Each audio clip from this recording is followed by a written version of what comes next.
Okay, students, today we will learn The Enemy. It is written by Pearl S. Buck. एक the enemy जो chapter है, ये Pearl S बक तुम्हारे visitors के जो चैप्टर है, बहुत ही इंपॉर्टेंट चैप्टर है ये।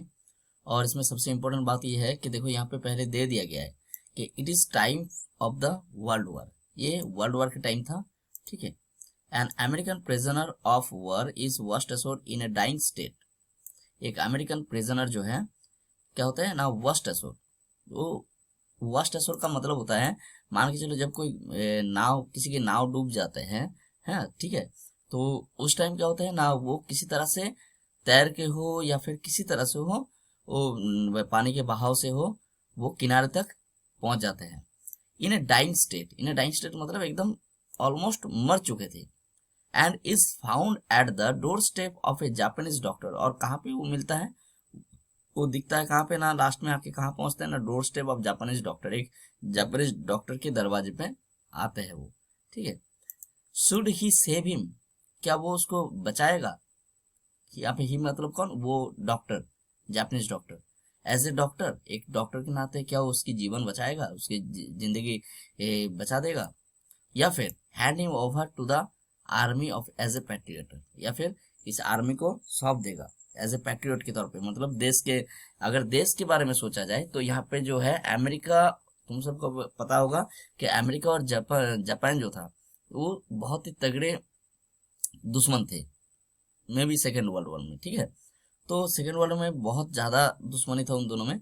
तो उस टाइम जो है, जैसे कि इंडिया में भी ऐसे बहुत सारे घटनाएं हुए हैं जिस टाइम लोगों के पेट्रियोटिज्म जो है, हर एक इंसान को अंदर जो है पेट्रियोटिज्म बाहर आ जाते हैं। क्योंकि मान के चलो बहुत सारे ऐसी घटनाएं हुए, सर्जिकल स्ट्राइक से पहले, जैसे कि पुलवामा अटैक, जिसमें क्या किया था ना, हर एक इंसान को अपने देश के लिए जो है एक क्रेज ना, तब उस टाइम जो है दुश्मन को वो किसी भी तरह से माफ नहीं करते। तो इसी वजह से, लेकिन एक डॉक्टर के नाते उसकी और एक जिम्मेदारी हो जाता है कि किसी को बचाना। तो चलो डिले ना करके स्टोरी में चले जाते हैं। डॉक्टर सेडाओ की हाउस, तो हमारे मेन कैरेक्टर है, lead character of the story is doctor Sadao. Clear? Doctor Sadao Hawkins, ये पूरा नाम है उसका, डॉक्टर सेडाओ हॉकिंस, लेकिन उसे पूरे स्टोरी में डॉक्टर सेडाओ ही यूज किया गया है। तो doctor Sadao Hawkins house was built on a spot of a Japanese coast. Japanese coast क्या होता है? जापानीज कोस्ट थोड़ा इस तरह के होते हैं, जैसे कि मान के चलो ये, जैसे this area is, you can say it's a coast area, ठीक है, कोस्टल एरिया। कोस्टल एरिया का मतलब थोड़ा और विस्तार से समझाता है। जैसे इस पिक्चर में तुम देख सकते हो, यहाँ पे आगे तुम्हें इसकी रेफरेंस दूंगा। कोस्टल एरिया क्या होता है ना, एक ऐसी जगह जहां पे वो, तो कोस्टल एरिया थोड़ा इस तरह का है। यहाँ पे सेडाओ के घर के बारे में थोड़ा इन्फॉर्मेशन मैं यहाँ पे दे देता हूँ। यहाँ पे ये घर है, ये जो नदी के किनारे पे जो घर है, ठीक है, नदी के किनारा जो होता है उसे कहते हैं कोस्टल एरिया, ठीक है। तो was build on a spot of the Japanese coast. Japanese coast, एक जापानीज कोस्ट है, मतलब समुद्र के किनारे जो है जापान के, वहां पे बना हुआ है। Where as a little boy he had often played, where as a little boy he had often played, जहाँ पे जब वो छोटा बच्चा था तब हमेशा खेला करता था उस कोस्टल एरिया में। जैसे देखो यहाँ पे इस पिक्चर में तुम देख सकते हो, यहाँ पे जो है ये देखो सेडाओ एंड हिज फादर, पिक्चर में थोड़ा दिख रहा है कि ये कोस्टल एरिया है। इस कोस्टल एरिया में ये जो नदी के ये समुंदर है, तो इसमें कोस्टल एरिया में सेडाओ अपने पिता के साथ यहाँ पे खेलता था, या फिर अपने पिता के साथ घूमता था, या फिर खुद भी खेलता था। तो यहाँ पे देखो दिया हुआ है, doctor सेडाओ Hawkins house was a solitary house on the Japanese coast where as a little boy he had often played, जहाँ पे वो हमेशा खेला करता था, ठीक है। तो stone the low square stone house was set upon rocks। तो उसकी जो छोटा सा घर था, मतलब ज्यादा, बहुत ज्यादा ऊंचा नहीं था। The low square stone house, ये देखो पिक्चर में तुम देख पा रहे हो, दिस वन, ये जो सेडाओ के घर है, ये जो चोटी पे दिख रहे हैं, थोड़ा ऊंचा जगह पे हैं।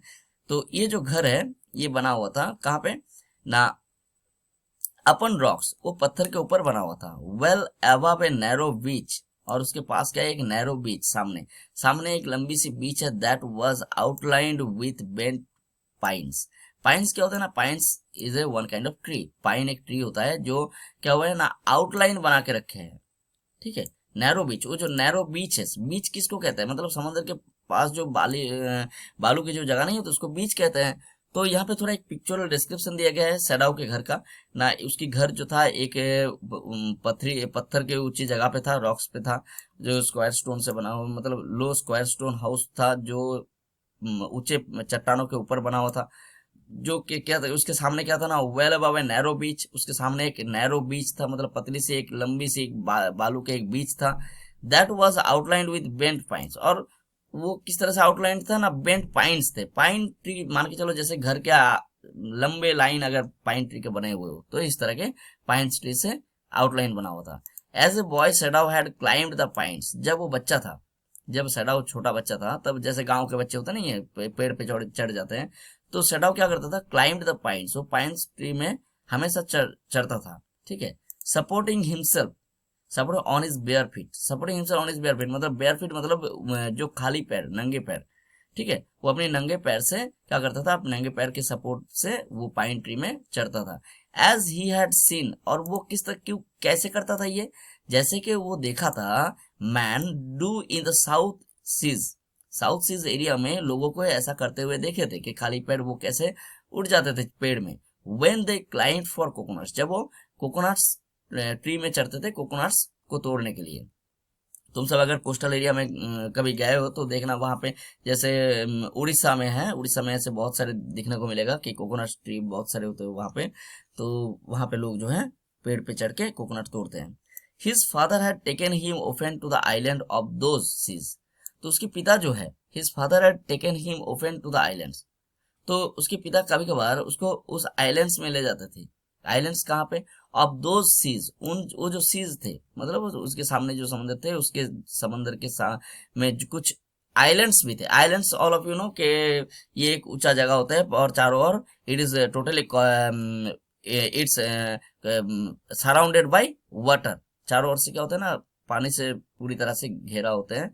तो इन आइलैंडों में ले जाया करता था। And never had he fail to say, और कभी ये भूलता नहीं था उसके पिता ये कहने में कि to the little brave boy, उस छोटा साहसी बच्चे को ये कहने में कभी नहीं भूलता था, एट हिज साइड, जो उसके पिता के साइड में खड़े रहते थे। तो यहाँ पे देखो बात को थोड़ा घुमा के कहें, मतलब सैडाव के फादर हमेशा उसको उस आइलैंड में ले जाता था और हमेशा ये कहता था, क्या कहता था, उस अपनी छोटी सी साहसी लड़के को जो उसके बगल में खड़े रहते थे, दोज आइलैंड्स योंडर, योंडर का मतलब जो होता है वो जो दूर दिख रहा है, ठीक है।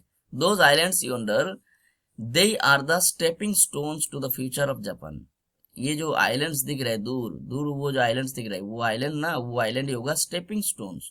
स्टेपिंग स्टोन्स का मतलब होता है जिसको कहते हैं failure is the stepping stone of success, failure is the stepping stone to success. तो ये जो चीज है, मतलब स्टेपिंग स्टोन, जैसे तुम सीढ़ी चढ़ते हो तो इसी तरह से, मतलब ये आइलैंड ही जापान का फ्यूचर होगा, ठीक है, उनकी जो उन्नति का future for Japan.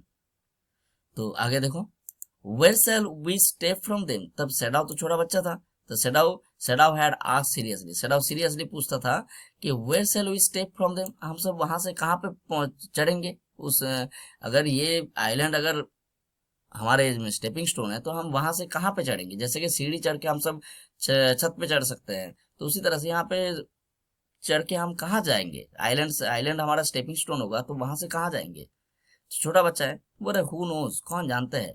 His father had answer, उसके पिता आंसर करते हैं, पता नहीं कहाँ जाएगा, लेकिन who can limit our future, हमारी जो फ्यूचर है, जापान की जो फ्यूचर है, जापान की भविष्य, उसको कौन लिमिट कर सकते हैं। मतलब इनका एक्चुअली जो है इंडिकेशन है जापान एक दिन बहुत उन्नति करेगा। तब सैडाव छोटा बच्चा था। It depends on what we make it, ये डिपेंड किस पे करता है, हम सब कैसे इसको बनाते हैं।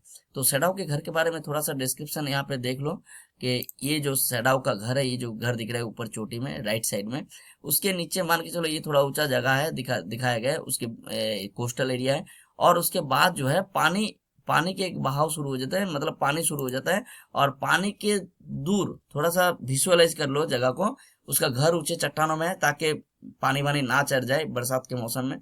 और उसके बाद जो है बालू के जो कोस्टल एरिया है पूरी तरह से वो है, और उसके बाद क्या है ना, समंदर है, और समंदर के बीचों बीच, मतलब बीचों बीच नहीं बोलूंगा, थोड़ी सी दूर में कुछ आइलैंड्स है। तो आगे आगे देखो, Sadao had taken this into his mind as he did everything his father said. सेडाव हमेशा क्या करता था, सेडाव इस बात को भी अपने माइंड में बैठा लिया था, मतलब he kept the words of his father inside his mind as he did everything his father said. जैसे कि वो हर चीज को, अपने पिता के कहे हुए हर चीज को वो अपने दिमाग में बैठा लेता था, मतलब हर बात को मानते थे। उसी तरह से his father who never joked, उसके पिता कैसा था, जो कभी ऐसे फालतू जोक नहीं करते थे, और प्लेड विथ हिम, या फिर उसके साथ वैसे छोटे बच्चे के साथ आजकल के जैसे हम खेलते हैं लोग, लेकिन वो ऐसा ना तो खेलता था ना जोक करता था with him, but who spent infinite pains, लेकिन जिसने क्या किया, जिसने उठाया इनफाइनाइट पेन्स, ना ही वो अपने बच्चे के साथ खेलते थे ना ही मजाक करते थे, लेकिन फिर भी वो इतने पेन्स उठाए थे, इनफाइनाइट पेन्स मतलब ऐसी कष्ट जो वर्णन नहीं हो सकता, गिना नाप मतलब नाप तोल नहीं किया जा सकता उस पेन का, बहुत ज्यादा पेन उठाया अपन हिम, अपने ऊपर, किस वजह से, who was his only son, मतलब सेडाव के, अपन हिम मतलब यहाँ पे अपन सेडाव के लिए उसने अपने ऊपर बहुत कष्ट किए हैं। किस तरह कष्ट, Sadao knew that his education was his father's chief concern, Sadao को पता था कि उसकी एजुकेशन जो था, education was his chief concern मतलब मेन कंसर्न, उसकी जो मेन मोटिव है वो सेडाव के एजुकेशन है। फॉर दिस रीजन, इसी कारण से he had been sent at 22 मतलब 22 ईयर्स में, इसको डेट को याद रखना, मतलब इस एज को याद रखना होगा तुम्हें। इसी कारण से फॉर दिस मतलब व्हाट फॉर दिस ना, because Sadao's education was his father's chief concern, that's why, this is the reason he मतलब Sadao's father had sent at 22 to America, sending, उसको क्या करते हैं, सेडाउ को भेज देते हैं 22 साल की उम्र में to America, to learn all that could be learn of surgery and medicine, तो ताकि जितना भी कुछ सीखा जा सकता है किस बारे में, learn of surgery and medicine और सर्जरी के बारे में जितना कुछ सीखना है उसको वो सीख पाए अमेरिका में।